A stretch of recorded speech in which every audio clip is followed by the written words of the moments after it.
Labdien, un februārī klāt taro prognozi. Enerģija mierīga, sakārtota, lēnāka. Auniem varbūt netika vienkārši, tad šis mēnesis saka, ka galvenais ierocis šeit ir nevis darīšana, bet galva. Un kā jūs zināt, ka tas ir tieši pretēji auna dabai, ja, tad auns var labāk 7 reizes izdarīt un tikai tad saprast un sākt padomāt. Šajā mēnesī gluži otrādi, turiet rokas aiz muguras un arī kājas krustiņām un pirkstus čurikajā un mēģiniet izdomāt, izplānot, paskatīties tālākā perspektīvā, saprast, kas ir vajadzīgs, kas nav vajadzīgs un pataupīt sevi, pataupīt savu enerģiju, jo šis nav mēnesis, kad jums vajadzētu mēģināt par katru cenu izspiest sulu no sevis.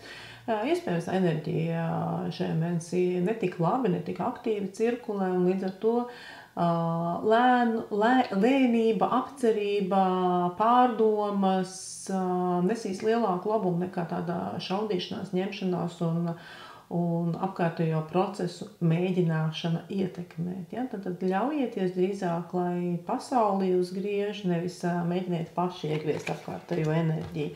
Un tas nekas, ka jūs iet lēni šajā mēnesī, ka kaut kādas lietas aizķirās, ka kaut kas nenotiek tā, kā vajag. Viss šis mēnesis ir tāds, mazliet lēnāks, mazliet neparastāks aunam. Darbs. Jā, arī darbā šī kārts 10 zobeni norāda uz lēnu, klusu, mierīgu darbošanos, lai nenotrūktu kaut kas. Ja? Tātad šīs ir klasiskās, abas divas kopā ir klasiskās izdegšanas kārts un mīļie auni, pietaupiet savu enerģiju.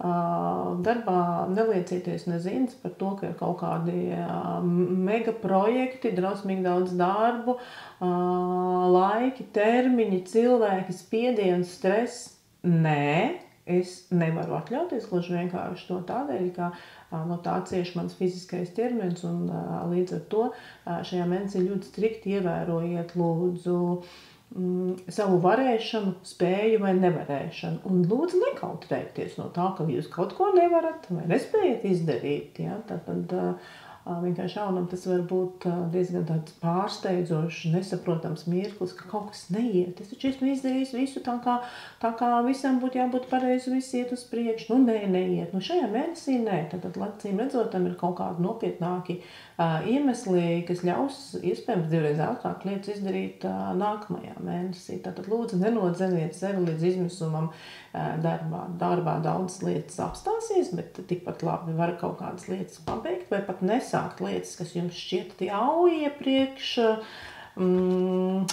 Mēs runājam par apdomāšanos, izsvēršanu, nevis uzreiz momentāli ķeršanos, darīšanu. Jā, es tā vienmēr esmu varējis izdarīt.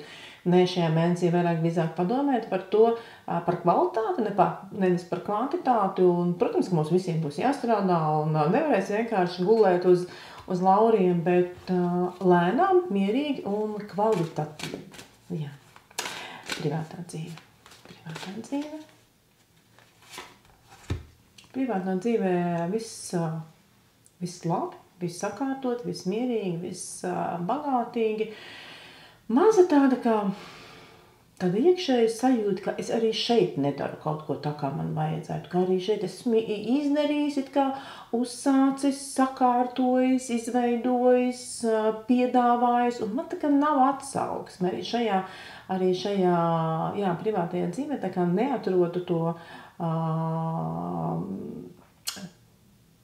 atpakaļsaiti, ja? Līdz ar to atkal atceraties savu kārti, nemēģinam ietekmēt apkārtējos cilvēkus, paskatāmies, ir labi, ir daudz, ir pietiekami, ir skaisti, jums viss ir arī šeit privātajā dzīvē, tikai nevajag mēģināt to vienkārši vilkt un spiest un preparēt un pārdzīvot. Tad tiem cilvēkiem, kas tikai meklē attiecības, arī šī varētu būt mazliet tāda neliela vilšanās sajūta vai tā, ka es nevaru dabūt visu ar pilnu krūtu un ka es gribētu vairāk, jo es tik daudz esmu darījis, un es esmu gājis uz iepazīšanos un bijis atvērts un tā kā mazliet kaut kas trūkst un ir tāda mazliet nožēla, bet neko otršķirīgu taču neviens mēs nemeklējam, vai ne? Mēs meklējam tikai vislabāko, tā kā šajā mēnesī es teiktu, nē. Kā jūs paši jūtaties? Es domāju, ka ir pietiekami labas iespējas veidot attiecības, katrā ziņā veidot, pamazām skatīties, bet tikai, lai tas nerada jūsos kaut kādu vilšanās sajūtu, tādu nepatīkamu sajūtu. Padoms. 10 kausi. Turieties pie savējiem, turieties pie ģimenes, turieties pie savas stabilitātes vietas, un mums katram ir vismaz viens cilvēks, kurš ļoti, ļoti mūs gaida, par mūs pārdzīvo, mūs mīl, mūs vēlas, un vienmēr ir kāda vieta, kurā vietā tu jūties ļoti, ļoti droši, laimīgi un priecīgs. To arī vajadzētu izmantot šajā mēnesī, kurš būs diezgan mierīgs jauniem, un tomēr iespējams pilnīgi jauna pieredze. Brīnišķīgi. Uz tikšanos nākamā mēnesi.